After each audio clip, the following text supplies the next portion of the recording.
Chapter 2 देख रहे हैं, इलेक्ट्रोस्टैटिक पोटेंशियल एंड कैपेसिटेंस।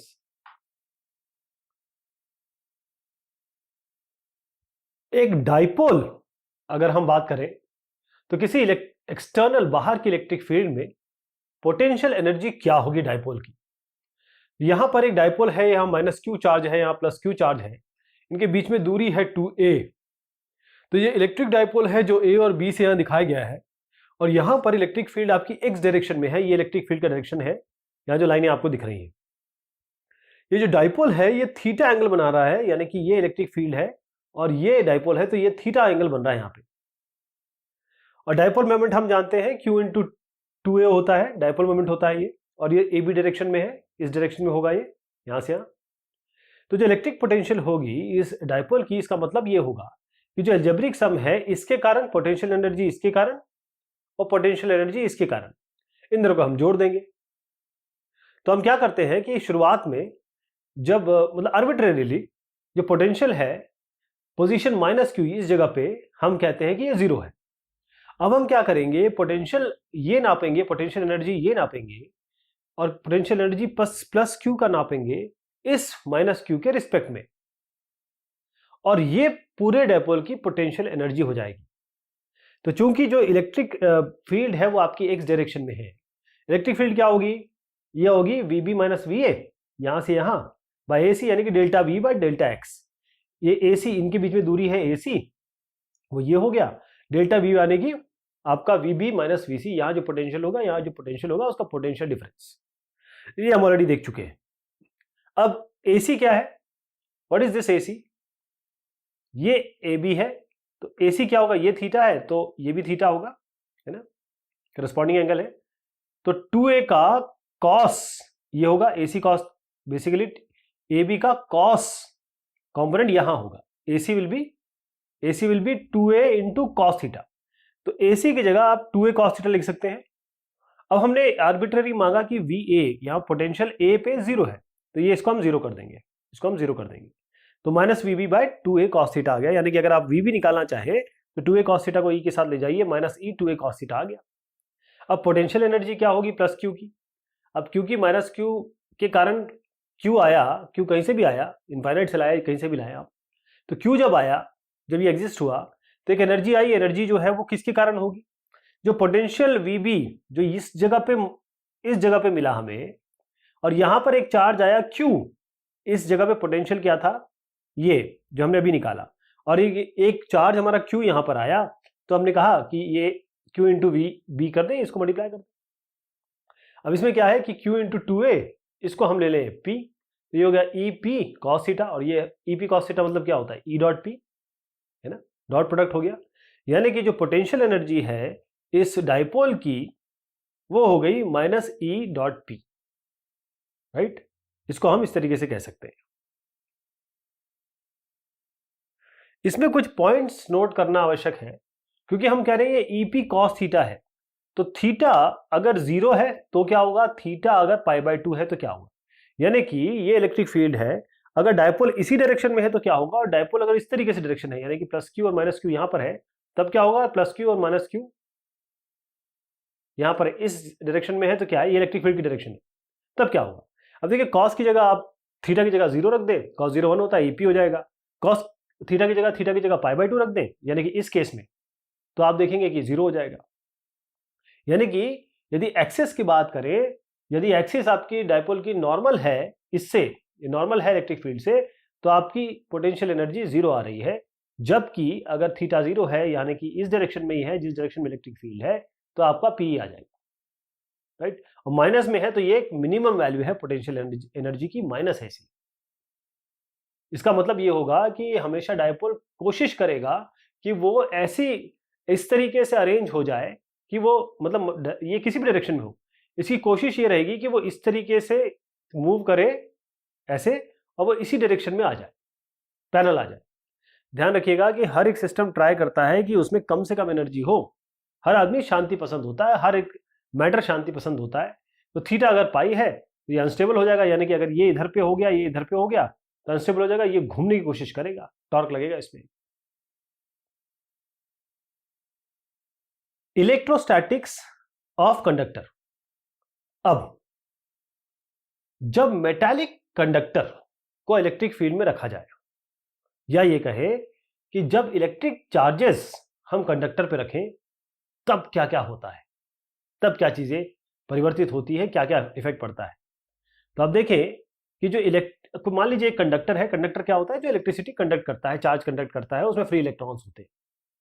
तो इफेक्ट क्या होगा, एक्सटर्नल कोई बाहर की इलेक्ट्रिक फील्ड में, या कंडक्टर को किसी बाहर की इलेक्ट्रिक फील्ड में आपने रख दिया, तो मेटालिक कंडक्टर उसमें पॉजिटिव आयंस होते हैं जो एक लैटिस पॉइंट पे सिचुएटेड होते हैं, और फ्री इलेक्ट्रॉन्स होते हैं जो मूव करते रहते हैं इन आयंस के बीच में। ये मूव करने के लिए फ्री है मेटल में, लेकिन अगर हम मेटल से बाहर आने की बात करें तो ये बाहर नहीं आएंगे। तो जब ये कंडक्टर अगर आप किसी एक्सटर्नल फील्ड मान लीजिए ई डैश पे रखेंगे, तो जो फ्री इलेक्ट्रॉन है वो कहां मूव करेंगे, वो एक फोर्स उस पर लगेगा जो जिसका डायरेक्शन होगा अपोजिट, अपोजिट किसके, इलेक्ट्रिक फील्ड के, और वो कहां जाके डिपॉजिट हो जाएंगे, जो सरफेस है, मतलब एक साइड, कंडक्टर के एक साइड जाके डिपॉजिट हो जाएंगे। क्योंकि इलेक्ट्रिक फील्ड में इलेक्ट्रॉन का मूवमेंट पॉसिबल है। मेटल या कोई कंडक्टर रखा आपने, तो उसके इलेक्ट्रॉन्स एक जगह जाके जमा हो जाएंगे, और उसी अमाउंट इक्वल पॉजिटिव चार्ज जो होगा वो दूसरी जगह पे चला जाएगा, यानी कि इलेक्ट्रिक चार्ज इंड्यूस हो जाएगा। अगर आप किसी कंडक्टर को रखें इलेक्ट्रिक फील्ड में, तो आपका इलेक्ट्रिक चार्जेस उसमें अपने आप इंड्यूस हो जाएंगे, और ये जो इंड्यूस चार्जेस आ रहे हैं ये इलेक्ट्रिक फील्ड अपने आप में एक बना लेंगे। एक इलेक्ट्रिक फील्ड में इसको रखा गया ई डैश, ये अपने आप जैसी प्लस माइनस, मतलब मान लीजिए कंडक्टर इस तरीके से है, और आपने कहा कि देखिए साहब सारे इलेक्ट्रॉन यहाँ जमा हो गए, सारे प्रोटॉन यहाँ जमा हो गए। प्रोटॉन वैसे कहीं जाते नहीं है, इलेक्ट्रॉन यहाँ जमा हो गए, तो इसके कारण यहाँ पॉजिटिव चार्ज हो जाता है। तो आप कहते हैं कि ठीक है साहब, एक इलेक्ट्रिक फील्ड इसके कारण भी अंदर भी पैदा हो जाएगी, लेकिन जो ई डैश है वो इस डायरेक्शन में है, ई डबल डैश आपका इस डायरेक्शन में है। तो होगा क्या, जो एक्सटर्नल फील्ड थी वो इस डायरेक्शन में जा रही है, अंदर की फील्ड जो है वो इस डायरेक्शन में जा रही है, दोनों अपोजिट है, इसका मतलब दोनों आपस में कैंसिल करेंगे एक दूसरे को, रिजल्टेंट नेट जो इलेक्ट्रिक फील्ड होगी कंडक्टर के अंदर वो जीरो होगी। ये बहुत इंपॉर्टेंट है, ये जीरो रहेगी अंदर। अब जो मोशन होगा चार्जेस का वो कंडक्टर में रुक जाएगा, और चार्ज स्टेशनरी हो जाएंगे, कहां पर, एंड सरफेस पे जाके। अब एक काम करते हैं कि ये इसके अंदर जो डॉटेड आप जो पिंक कलर में देख रहे हैं, हम एक गॉसियन सरफेस लेते हैं, ये जो दिख रहे हैं आप, ये गॉसियन सरफेस लेते हैं, जो डॉटेड लाइन से आपको यहां दिख रहा है कंडक्टर के अंदर, और सरफेस के एकदम करीब ले लीजिए। हर एक पॉइंट जो इस सरफेस पे होगा वो एक पॉइंट होगा कंडक्टर के अंदर, तो जो इलेक्ट्रिक फील्ड होगी इस पूरे सरफेस के अंदर वो जीरो होगी। तो इलेक्ट्रिक चार्ज इसके अंदर क्या होगा, वो भी जीरो हो जाएगा। क्यों, क्योंकि देखिए ई डॉट डी आर ये जीरो, तो क्यू भी जीरो, इस तरीके से दोनों चीजें जीरो हो जाएंगी। इसका मतलब कि अगर मेटालिक कंडक्टर की बात करें, यदि उसको किसी एक्सटर्नल बाहरी इलेक्ट्रिक फील्ड में लाया जाए, तो एक स्टेडी इलेक्ट्रिक चार्ज डिस्ट्रीब्यूशन बनेगा, इंड्यूस होगा उसके बीच में, यानी कि इस तरीके से बनेगा, एक पॉइंट पे आपका नेगेटिव चार्ज आ जाएगा, एक साइड पे पॉजिटिव चार्ज आ जाएगा। इसके कारण इसमें भी एक इलेक्ट्रिक फील्ड पैदा हो जाएगी, यानी कि नेट इलेक्ट्रिक फील्ड इसके अंदर होगी जीरो, नेट इलेक्ट्रिक चार्ज इसके अंदर हो जाएगा जीरो, और जो बाहर का सरफेस है, यानी कि इस सरफेस की अगर बात करें, तो इलेक्ट्रिक फील्ड हर एक पॉइंट पे वो नॉर्मल होगी, परपेंडिकुलर होगी सरफेस की, इस तरीके से परपेंडिकुलर होगी, मतलब ये एंगल 90 डिग्री होगी। तो यदि इलेक्ट्रिक फील्ड नॉर्मल नहीं होगी, तो एक कंपोनेंट इसका इलेक्ट्रिक फील्ड का जो पैरेलल होगा सरफेस के, वो एग्जिस्ट करेगा, और इसके कारण से जो चार्ज मूव करेगा सरफेस पे, लेकिन मोशन तो स्टॉप हो गया, तो चार्जेस स्टेडी हो जाएंगे, यानी कि कंपोनेंट जो इलेक्ट्रिक फील्ड का जो पैरेलल है सरफेस से वो जीरो रहेगा। इसका मतलब इलेक्ट्रिक फील्ड नॉर्मल रहेगी सरफेस से। और क्योंकि हम कह रहे हैं इलेक्ट्रिक फील्ड यहां पर जीरो हो गई, हर एक पॉइंट जो अंदर है कंडक्टर के, तो इलेक्ट्रिक पोटेंशियल भी अंदर जीरो रहेगा, कांस्टेंट रहेगा। क्योंकि इलेक्ट्रिक फील्ड जीरो हो रही है, इसका मतलब है कि जो पोटेंशियल होगा, पोटेंशियल तो होगा, अगर आप चार्जेस की बात करेंगे तो पोटेंशियल तो आएगा। तो मैं अपने शब्द चेंज करता हूं कि जब इलेक्ट्रिक फील्ड जीरो होगी, हर एक पॉइंट इनसाइड जो कंडक्टर है उसके, तो पोटेंशियल हर जगह पे कांस्टेंट रहेगा। और वो क्या होगा, वो पोटेंशियल की बात कर रहा हूं मैं, पोटेंशियल V, तो हर पॉइंट पे सेम रहेगा, और वो किसके बराबर होगा, जो सरफेस पे है, यहां पर और यहां पर बराबर होगा, इस पॉइंट और इस पॉइंट पे दोनों बराबर होंगे। तो यदि एक कैविटी, एक छोटा सा एक ऐसा पार्ट, कैविटी या फिर एक होल कंडक्टर के अंदर है, जब कंडक्टर आपके इलेक्ट्रिक फील्ड में लाया गया तो जो नेट इलेक्ट्रिक फील्ड है कंडक्टर के अंदर वो जीरो है, तो जो कैविटी के अंदर होगी वो भी जीरो होगी, चाहे आप कैविटी बना ले। अगर आप इसके अंदर भी अगर एक गॉसियन सरफेस बना लेते हैं तो क्योंकि हर एक पॉइंट इस सरफेस पे वो कंडक्टर के अंदर है, इलेक्ट्रिक फील्ड इस पूरे ही सरफेस पे जीरो होगी। तो जो टोटल चार्ज बन रहा है इस सरफेस पे, जो कैविटी की बात कर रहा हूं मैं, ये जो कैविटी बनाई गई वो जीरो हो गई। फिर से इससे देख लीजिए आप, इलेक्ट्रिक फील्ड जीरो तो आपका जो टोटल चार्ज जीरो, और क्योंकि कोई चार्ज नहीं है इस कैविटी में यहां पर, तो इलेक्ट्रिक फील्ड इसके अंदर जीरो होगी, इसलिए E इक्वल टू जीरो दिख रहा है यहां पर। आप देखिए E इक्वल टू जीरो है। इसी को हम इलेक्ट्रोस्टैटिक शील्डिंग कहते हैं। इसका एग्जाम्पल मैं बताता हूं आपको। मान लीजिए आप कार के अंदर बैठे हैं और बिजली चमकी, आपकी गाड़ी पे बिजली गिर गई, मान लीजिए, ऐसा कभी ना हो, लेकिन अगर आपके डोर आपने क्लोज कर दी, ये मान के चलते हैं कि आपका कार जो है पूरा मेटल का है, इसके कारण जो आप अंदर है यानी कि कार में जो कैविटी बनी है उसके कारण वहां पर इलेक्ट्रिक फील्ड जीरो होगी, तो आप जो लाइटनिंग होगी, बाहर जो लाइटनिंग हो रही है, उससे इलेक्ट्रोस्टैटिक के जरिए, इलेक्ट्रोस्टैटिक शील्डिंग के जरिए आप बच जाएंगे।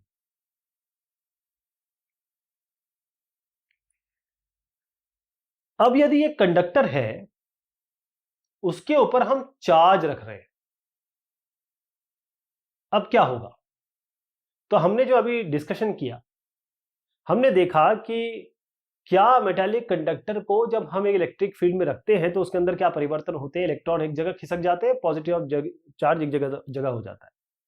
अब जब हम एक चार्ज एक मेटालिक बॉडी पे खुद रखेंगे, इलेक्ट्रिक फील्ड नहीं है कोई भी, अब इलेक्ट्रिक फील्ड को हटा दीजिए, आपने चार्ज उस पर रखा, तो जब मेटालिक कंडक्टर किसी एक्सटर्नल इलेक्ट्रिक फील्ड पे आता है, रखा जाता है या नहीं रखा जाता है, और या चार्ज उस पर रखा जाता है या नहीं रखा जाता है, इन सारी कंडीशन में जो इलेक्ट्रिक फील्ड उसके अंदर है वो हमेशा जीरो होगी। ये तो बनी बात है, इसको आप ध्यान रखिएगा, बहुत इंपॉर्टेंट है ये। बल्कि आप इसको ना कंडक्टर की एक प्रॉपर्टी भी बोल सकते हैं, डिफाइन कर सकते हैं कंडक्टर को इस तरीके से।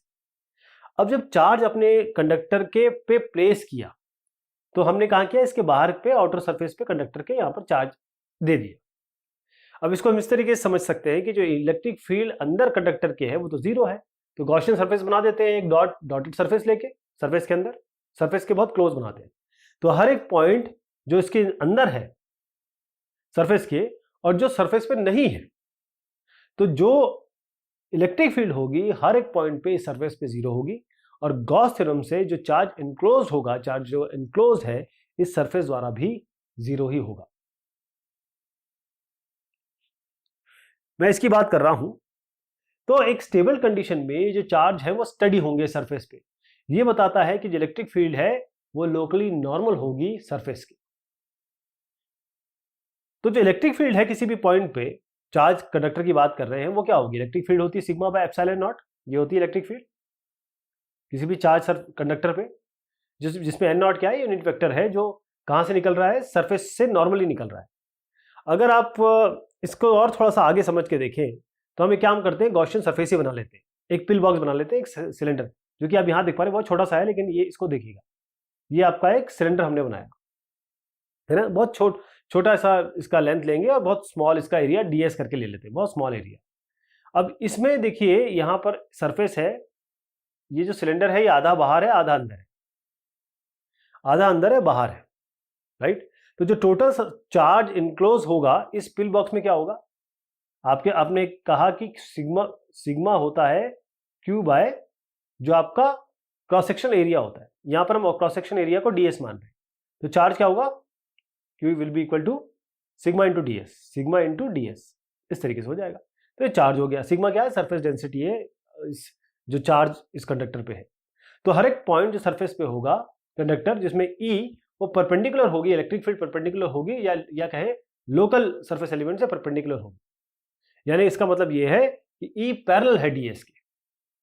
देखिए ये सरफेस है, इलेक्ट्रिक फील्ड इस तरीके से जा रही है, और जो सरफेस जो क्रॉस सेक्शन एरिया होता है उसका नॉर्मल ds यहां है, तो ये दोनों पैरेलल हो गए आपस में।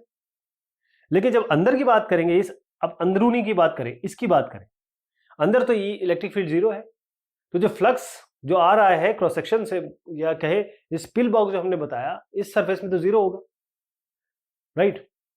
जो साइड इस अगर साइड की बात करें तो जो एरिया वेक्टर है वो नॉर्मल होगा ई से, एरिया वेक्टर नॉर्मल होगा इससे। तो इस केस में क्या होगा कि जो फ्लक्स आ रहा है क्रॉस सेक्शन, जो पिल बॉक्स अंदर या बाहर, पहले हम बाहर की बात करते हैं, सरफेस से ई डॉट डी एस जो हमने कहा, अंदर का तो जीरो हो गया, अंदर की बात मैंने कहा कि ये जीरो हो गया क्योंकि इलेक्ट्रिक फील्ड ही जीरो है। लेकिन जैसे ही बाहर की बात करेंगे तो ई डॉट डी एस कह देंगे इसको, ये फ्लक्स हो जाएगा आपका, है ना।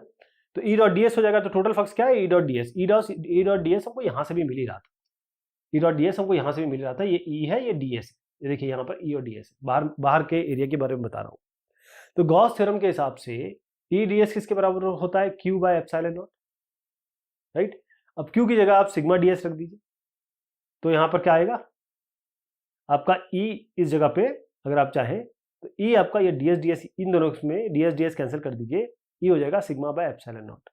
वेक्टर फॉर्म में इसको लिखना चाहे तो एक एन कैप और लगा दीजिए, तो ई होगा सिग्मा बाय एप्सिलॉन नॉट। तो जो सिग्मा है यदि वो पॉजिटिव है तो ई की डायरेक्शन जो होगी वो नॉर्मल होगी, जो सरफेस से बाहर की तरफ आ रही है। यदि सिग्मा आपका नेगेटिव है तो इसका मतलब ये है कि इलेक्ट्रिक फील्ड की डायरेक्शन अंदर की तरफ जा रही है।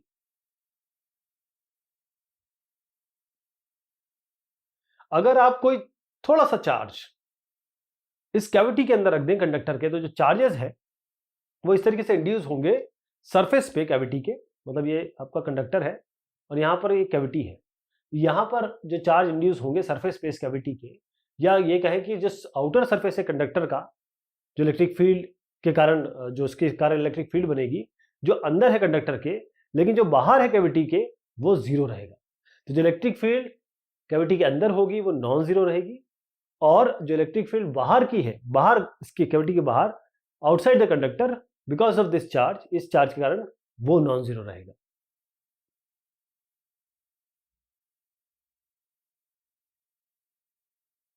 Capacitors and capacitance. एक इंसुलेटिंग कॉपर, ये कंडक्टिंग स्फीयर लेते हैं, यानी कि इस तरीके से एक हमने एक स्फीयर ले लिया, ठीक। अब इसमें क्या करते हैं, पॉजिटिव चार्ज इसमें डालते रहते हैं, ये पॉजिटिव चार्ज इसमें डालते रहिए, भर दीजिए इसको। जो पोटेंशियल है इस सरफेस पे स्फीयर के, और जो इलेक्ट्रिक फील्ड इसके बाहर आसपास जो बन रही है स्फीयर के, वो बढ़ती रहेगी क्योंकि आप चार्ज डालते चले जा रहे हैं। इस प्रोसेस पे कहीं ना कहीं एक स्टेज ऐसा आ जाएगा जहां पर इलेक्ट्रिक फील्ड इतनी ज्यादा हो जाएगी, ताकि इतनी ज्यादा आपने चार्ज कर दिया कि जो बाहर के यहाँ के जो पार्टिकल है, एयर पार्टिकल है, वो आयोनाइज होते चले जाएंगे, वो आयोनाइज हो जाएंगे। तो जो चार्ज है इस स्फीयर पे वो क्या करेंगे, वो कंडक्ट, मतलब एयर की तरफ जाएंगे, और जो इंसुलेटिंग प्रॉपर्टी है एयर की वो डिस्ट्रॉय हो जाएगी, क्योंकि जो एयर है वो आयोनाइज हो जाएगी। इसी को हम कहते हैं डाई इलेक्ट्रिक ब्रेकडाउन। क्या कहते हैं, डाई इलेक्ट्रिक ब्रेकडाउन। तो जो चार्ज है स्फीयर पे अब वो लीक होना शुरू होगा, यानी कि एक, जैसे आप खाना खाते हैं तो आपके पेट की एक कैपेसिटी है, उससे ज्यादा नहीं खा सकते आप, नहीं तो बाहर आएगा। तो जो स्फीयर है उसकी कैपेसिटी है वो उससे ज्यादा स्टोर नहीं हो सकता, तो उससे ज्यादा स्टोर नहीं हो सकता, तो बाहर की तरफ आयोनाइज करने लगेगा, किसको, एयर को। लेकिन इस पूरे प्रोसेस में जो रेशियो है चार्ज का जो स्फीयर पे है और जो पोटेंशियल है वो हमेशा कांस्टेंट रहेगा।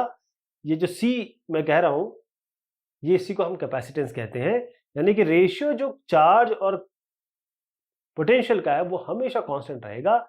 यही कैपेसिटेंस होता है, यही कैपेसिटेंस होता है, इसी से हम कैपेसिटर भी देखेंगे। तो जो मैक्सिमम इलेक्ट्रिक फील्ड है, जिस ये देखिए हमने इसको नॉन कंडक्ट यानी कि इंसुलेट कर रखा है। तो मैक्सिमम इलेक्ट्रिक फील्ड जिससे एक इंसुलेटिंग या नॉन कंडक्टिंग मीडियम वो अपनी इंसुलेटिंग प्रॉपर्टी को मेंटेन कर सकता है, उसको हम कहते हैं डाइलेक्ट्रिक स्ट्रेंथ उस मीडियम की।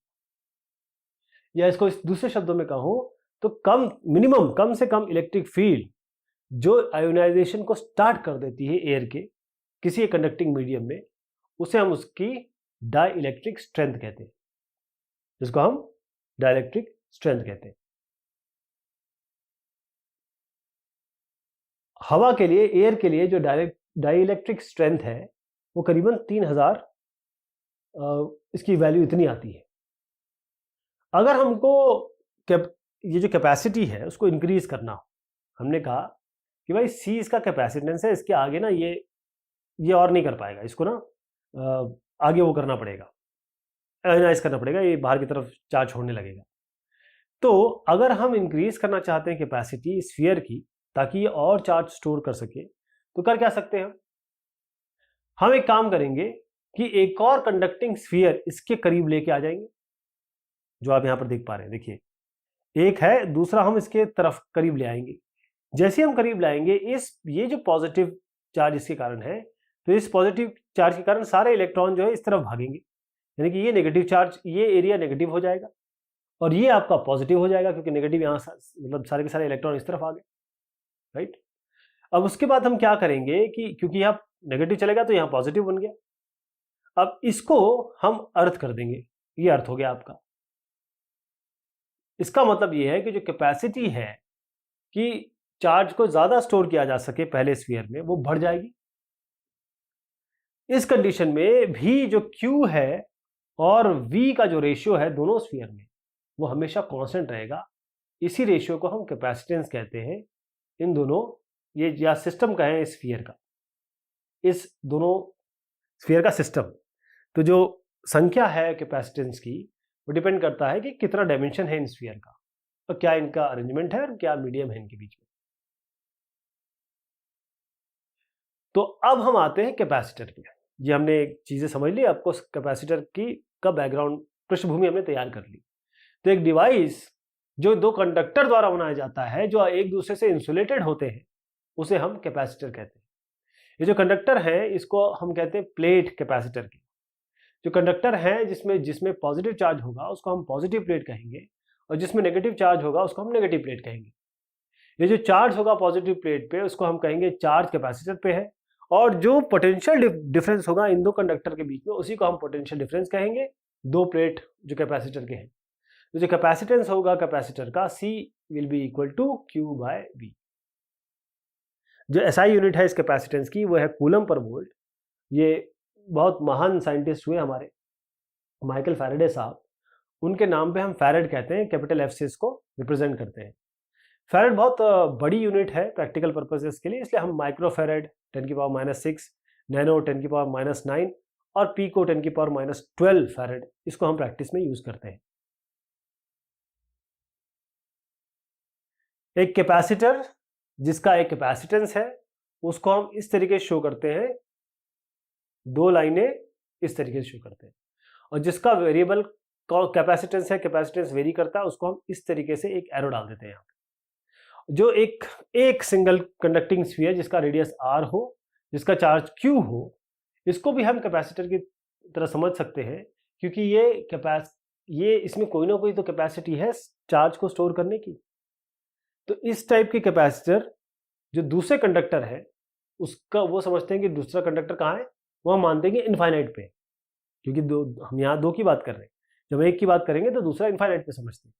तो जब हम पोटेंशियल लेते हैं इनफाइनाइट डिस्टेंस पे स्फीयर का, मान लीजिए 0 है, तो पोटेंशियल जो सरफेस पे है स्फीयर के, वो आपका आता है V इक्वल टू KQ/R। तो जो पोटेंशियल डिफरेंस आता है इस स्फीयर और जो हम इनफाइनाइट डिस्टेंस पे समझ रहे हैं दूसरा, वो होगा V इक्वल टू KQ/R। जो कैपेसिटेंस होगा स्फीयर का, C इक्वल टू Q/V होता है। इस V की जगह ये रख दीजिए तो आ जाएगा R/K। K इसमें है 1/4πε0, तो कैपेसिटेंस हो जाएगा 4πε0R। ये किसका हो गया? स्फीयर का। इस तरीके से आप क्योंकि अर्थ भी आपका एक कैपेसिटर की तरह मान सकते हैं, वो भी स्फीयर है ना। तो इस तरीके से हम निकाल सकते हैं कैपेसिटी या capacitance. Parallel plate capacitor. Parallel plate capacitor, देखिए ये एक प्लेट है और उसके पैरेलल दूसरी प्लेट रखी है। इस कैपेसिटर में दो कंडक्टिंग पैरेलल प्लेट होती है, जिसका एरिया हम A ले रहे हैं। ये इंसुलेटेड होते हैं एक दूसरे से, और ये मान लीजिए किसी d डिस्टेंस पे या आपस में यहां से यहां तक दूरी पर रखे हुए। वैक्यूम या एयर इसकी कंडक्टिंग मीडियम अभी लेते हैं, और हम कोशिश करेंगे कि एक फॉर्मूला निकालें कैपेसिटेंस का। मानिए कि जो इलेक्ट्रिक चार्ज है इन कंडक्टर पे, मान लीजिए वो कैपिटल Q है, तो जो वैल्यू होगा सरफेस डेंसिटी का, उस जो चार्ज का जो surface density of charge in plate, क्योंकि प्लेट जब आती है तो एरिया की बात आ रही है, तो जब हम लेते हैं तो हमेशा सरफेस चार्ज डेंसिटी लेते हैं तो वो क्यू बाय ए होता है, Q by capital A. Area ये हो गया इस प्लेट का, चार्ज इस पे क्यू हो गया तो सिग्मा निकल आएगा। जो डी है उनके बीच में दूरी वो बहुत छोटी है इनके डायमेंशन के हिसाब से ले तो। इसी के कारण जो नॉन यूनिफॉर्मिटी है इलेक्ट्रिक फील्ड की एंड पे, मतलब यहाँ और यहाँ एंड पे तो अलग इलेक्ट्रिक फील्ड बनेगी, उसको हम निगलेक्ट कर सकते हैं। तो जो पूरा रीजन है इस प्लेट के में इलेक्ट्रिक फील्ड है वो हम कांस्टेंट लेंगे। तो जो यूनिफॉर्म इलेक्ट्रिक फील्ड है इस रीजन में जो दोनों प्लेट के बीच में है, पॉजिटिव प्लेट के कारण वो क्या होगी, E1 होगी सिग्मा बाय 2 एप्सिलॉन नॉट। ये हम जानते हैं एक प्लेट के कारण इलेक्ट्रिक फील्ड इतनी होगी। ओके, पॉजिटिव से लेकर नेगेटिव प्लेट, मतलब इस डायरेक्शन में होगी ये वाली। इसी तरीके से एक यूनिफॉर्म इलेक्ट्रिक फील्ड इस रीजन में इस नेगेटिव प्लेट के कारण क्या होगी, वो भी सिग्मा बाय 2 एप्सिलॉन नॉट होगी। ये भी इसी डायरेक्शन में होगी, इलेक्ट्रिक फील्ड इसी डायरेक्शन में होगी, सिग्मा बाय 2 एप्सिलॉन नॉट। अब इलेक्ट्रिक फील्ड इसकी ले ली, इलेक्ट्रिक फील्ड इसकी ले ली, टोटल निकालना है तो दोनों को जोड़ दीजिए। तो जो क्योंकि दोनों एक सेम डायरेक्शन में इसलिए जोड़ पा रहे हैं, है ना। तो हम क्या करेंगे, E1 और E2 को जोड़ देंगे, sigma by 2 epsilon naught, sigma by 2 epsilon naught, sigma by epsilon naught आ जाएगा। ये क्या है, पॉजिटिव से लेकर नेगेटिव डायरेक्शन में ये आपकी इलेक्ट्रिक फील्ड आ गई, राइट। अब इस सिग्मा की जगह आप Q बाय A लिख दें तो ये आ जाएगा। इस रीजन में, ये जो रीजन की बात हो रही है, E1 E2 ये इक्वल डायरेक्शन में है, लेकिन अपोजिट ऐसे कोई ऐसा सिचुएशन आ गई जहां पर E1 इस डायरेक्शन में है, E2 इस डायरेक्शन में है, तो रिजल्टेंट आपकी इलेक्ट्रिक फील्ड 0 होगी, वहां ये ध्यान रखिएगा। अब आगे बढ़ते हैं, जो पोटेंशियल डिफरेंस है इन दोनों प्लेट के बीच में, मान लीजिए वो V है, हम जानते हैं V equal to E into D होता है। तो इस इक्वेशन और इस इक्वेशन से हमें क्या मिला, जरा इसको रख दीजिए यहाँ पर, V क्या बन गया, E बाई डी, E की जगह ये रख दीजिए यहाँ पर, तो बना Q D by epsilon A, epsilon not चल रहा है, ध्यान रखिएगा, एयर और वैक्यूम के बारे में बात हो रही है। अब C equal to Q by V होता है, तो कैपेसिटेंस पैरेलल प्लेट कैपेसिटर का क्या हो जाएगा, C equal to epsilon not A by D, right. यहां पर बस आपको क्या करना, क्या है, क्यू बाई वी से डिवाइड करना है, मतलब जब हम इसको क्यू से डिवाइड करेंगे तो आपका क्यू कैंसिल हो जाएगा, बस ये चीज बच जाएगी यहाँ पर, है ना। अब इस इक्वेशन से हमें एक चीज और क्लियर हो गई, जो डिस्टेंस है इन दोनों प्लेट का। मान लीजिए एक एग्जांपल लेके चलते हैं ताकि हम निकाल सकें क्या वैल्यू है। अब देखिए हम कह रहे हैं 1 मीटर बाय 1 मीटर है, या इसका 1 अभी एरिया 1 लेके चलते हैं। मान लीजिए एप्सिलॉन की वैल्यू डालिए यहाँ पर, और डिस्टेंस आप ले लीजिए, मान लीजिए 1 मिलीमीटर है, तो करीब कितना आ जाएगा कैपेसिटेंस, इतनी वैल्यू आ जाएगी। तो यानी कि अगर हमको 1 फैरेड कैपेसिटेंस चाहिए, तो जो एरिया होगा हर एक प्लेट का जो 1 मिलीमीटर पे रखा हो, वो एरिया कितना होना चाहिए, C डालिए, D डालिए और एप्सिलॉन नॉट डालिए, आपका 1.13 इंटू 10 की पावर 8 इतना चाहिए होगा। यानी कि जो लेंथ है और जो ब्रेड्थ है वो तकरीबन 10 किलोमीटर होनी चाहिए। इसके लिए केवल ये इसको बताने के लिए ये कवायद की गई है, एग्जाम्पल मैंने बताया।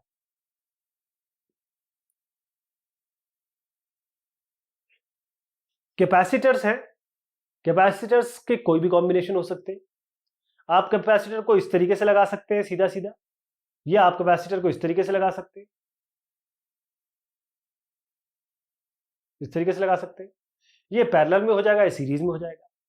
तो सीरीज कॉम्बिनेशन क्या बनेगा कैपेसिटर का, ये जो अरेंजमेंट है जिसमें आप C1 कैपेसिटर 1 कैपेसिटर 2 इन सबको हम ज्वाइन कर देंगे एक वायर से, इसको हम कहते हैं सीरीज कॉम्बिनेशन कैपेसिटर का।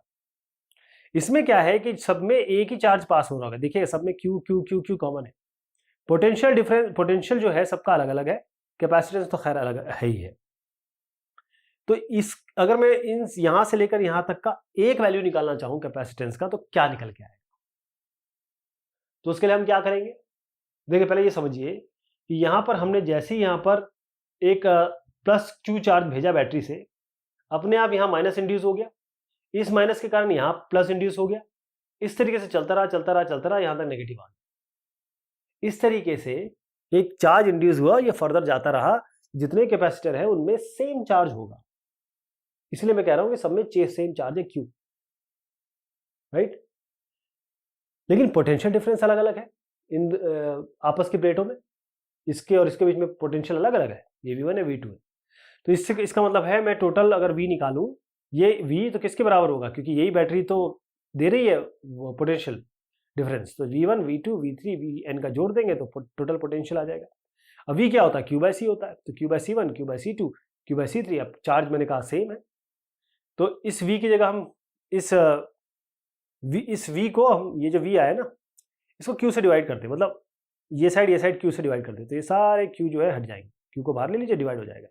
तो आपका बेसिकली क्या आएगा, केवल V/Q आएगा, जो कि 1/C के बराबर है, ये 1/C के बराबर है, 1/C आ गया, 1/C1 plus 1/C2 plus 1/C3 plus जितने भी कैपेसिटर लगे होंगे। तो जो वैल्यू है इफेक्टिव कैपेसिटेंस की वो और कम हो गई, जो कम से कम वैल्यू होगी उससे भी कम हो गई।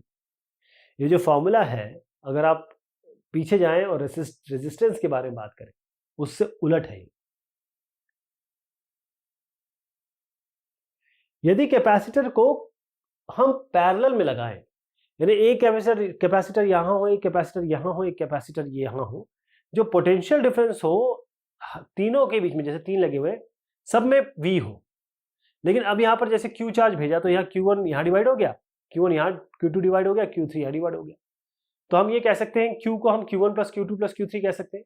तो इस कॉम्बिनेशन में पोटेंशियल जो होगा इन प्लेट के बीच में वो बराबर हो, राइट। लेकिन Q1 अगर हम ले तो इसका Q1 निकालें तो क्या होगा, C1V, हमने कहा पोटेंशियल बराबर है, Q2 C2V, Q3 C3V, हमने कहा कि जो चार्ज यहां से जा रहा है तीन भागों में डिवाइड हो गया, तीनों को जोड़ दीजिए, Q1 की जगह C1V, Q2 की जगह C2V, Q3 की जगह C3V, ये तीनों डाल दीजिए, V बाहर ले लीजिए, C1 plus C2 plus C3 आ जाएगा, V के बराबर है, और अगर आप Q यहाँ लीजिए, V को इसके नीचे लगा दीजिए, तो ये क्या हो जाएगा, C के बराबर, तो C हो जाएगा C1 plus C2 plus C3। यानी कि अगर आपके पास n कैपेसिटर है, पैरेलल कनेक्शन में जुड़े हैं, तो जो इफेक्टिव कैपेसिटेंस होगा वो C1 से लेकर Cn तक वैसे ही जुड़ जाएगा। यानी कि जो आपका कैपेसिटेंस बना, इफेक्टिव कैपेसिटेंस बना, जो सबसे बड़ा कैपेसिटर है उससे भी ज्यादा वैल्यू आ रही है। तो जो हमने पैरेलल कॉम्बिनेशन देखा था, जो इफेक्टिव रेजिस्टेंस के बारे में बात की थी, उससे ये उलट है। आपको प्रूव करना है कि जो फोर्स काम कर रहा है एक प्लेट पे दूसरे प्लेट के कारण, वो इतना होता है। तो सबसे पहले हम बढ़ते हैं, ये हमारे पास इस तरीके से प्लेट है, जो इलेक्ट्रिक फील्ड है इस प्लेट के कारण वो हम जानते हैं सिग्मा/2 एप्सिलॉन नॉट होती है। जो सेकंड प्लेट है जिसमें चार्ज है आपका सिग्मा इंटू ए, वो यहाँ पर प्रेजेंट है, किसकी इलेक्ट्रिक फील्ड में, इस इलेक्ट्रिक फील्ड में, इसके इलेक्ट्रिक फील्ड में ये दूसरी प्लेट आई, तो इसमें फोर्स क्या लग रहा है, फोर्स होगा आपका सिग्मा इंटू ए, ये आपका चार्ज है, और इस इलेक्ट्रिक फील्ड के कारण उस पर फोर्स लग रहा है, सिग्मा ए इंटू E1 कर दीजिए। अब हम क्या करेंगे, ये जो E1 है इसको यहाँ पर लाके डाल दीजिए, तो फोर्स क्या हो जाएगा, sigma square A/2 epsilon not. अब सिग्मा तो Q/A होता है, charge per unit area is sigma, है ना, सिग्मा आपका सरफेस चार्ज डेंसिटी जो होती है।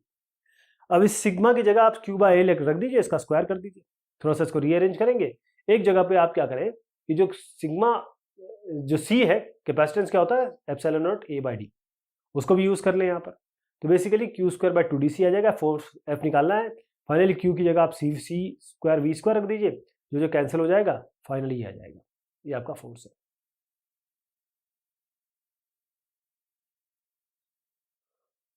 ये फिगर आपको बता रहा है, दिखा रहा है इनफाइनाइट, बहुत सारे इनफाइनाइट कंडक्टिंग प्लेट्स है, और इनकी जो थिकनेस है ये बहुत कम है, देखिए dx बहुत कम है।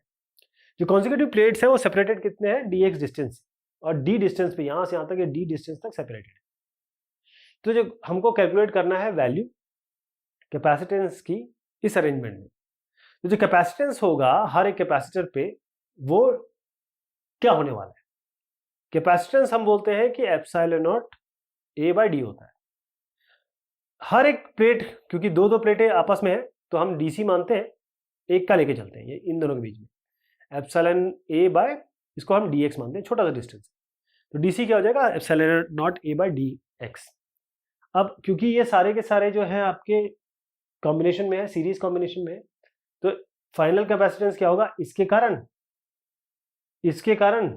कारण सबको जोड़ दीजिए, 1/DC प्लस 1/DC, इस तरीके से DC की जगह ये उठा के रख दीजिए सब में। अब जो कांस्टेंट होस है उसे बाहर ले लीजिए, ये dx plus dx plus dx तक चलता रहेगा। अब dx, इसको dx है, ये dx है, ये dx है, इससे जोड़ देंगे तो पूरा यहाँ तक पहुँच जाएंगे, तो क्या बन जाएगा d, है ना, कुल मिला के d बन जाएगा आपका। तो 1/c क्या हो गया, d bye epsilon not a, यानी कि c आपका आएगा epsilon not a by D. ये बिल्कुल उसी के इक्विवेलेंट है जो नॉर्मल कैपेसिटर होता है, जिसमें पहली प्लेट और आखिरी प्लेट लगी होगी।